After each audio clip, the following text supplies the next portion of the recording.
Une histoire qui se passe pas très loin d'ici.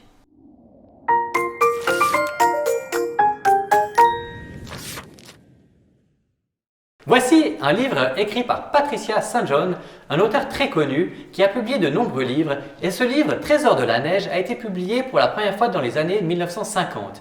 Il vient d'être réédité sous une nouvelle version, revue et corrigée, et je vous encourage à la lecture de ce livre. C'est un livre qui est destiné aux enfants de 10, 12, 13 ans environ, et je suis en train de le lire, je trouve ce livre magnifique. Il se passe dans la région de Montreux, donc pas très loin de la librairie Équilibre. C'est basé sur des faits réels. La famille de Annette, l'héroïne de ce livre, l'une des héroïnes de ce livre, vit dans la montagne, et un beau jour de Noël, la maman d'Annette va accoucher d'un petit garçon.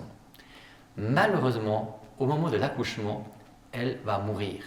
Et juste avant de mourir, sa maman va demander à Annette, qui a l'âge de 7 ans, de bien s'occuper de son petit frère. Et c'est ce qu'elle va faire. Annette va vraiment s'occuper du petit frère qui s'appelle Danny.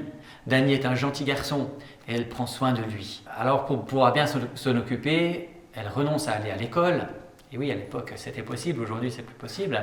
Mais tous les samedis, le maître d'école lui donne des cours particuliers afin qu'elle puisse bien suivre les cours. À un moment donné, comme le travail augmente, eh bien, la grand-maman d'Annette vient aussi les aider dans la famille. Et voilà que ce petit Danny grandit, Annette également. Et pour l'anniversaire d'Annette de ses 12 ans, Danny a envie de lui faire un joli cadeau.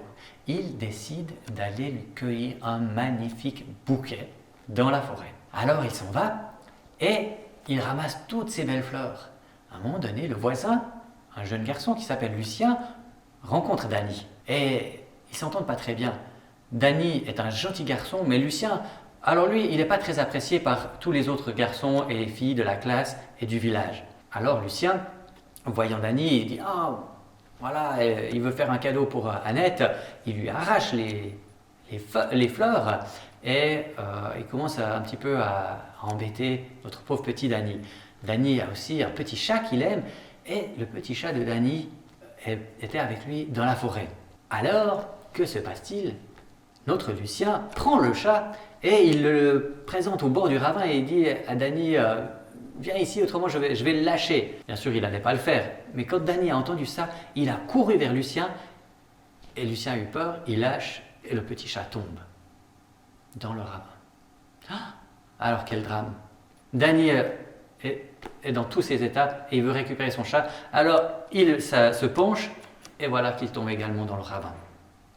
Lucien, affolé, se dit que c'est pas possible, maintenant Danny est mort. Et il retourne vite à la maison pour faire comme si de rien n'était. Il veut essayer de cacher la chose.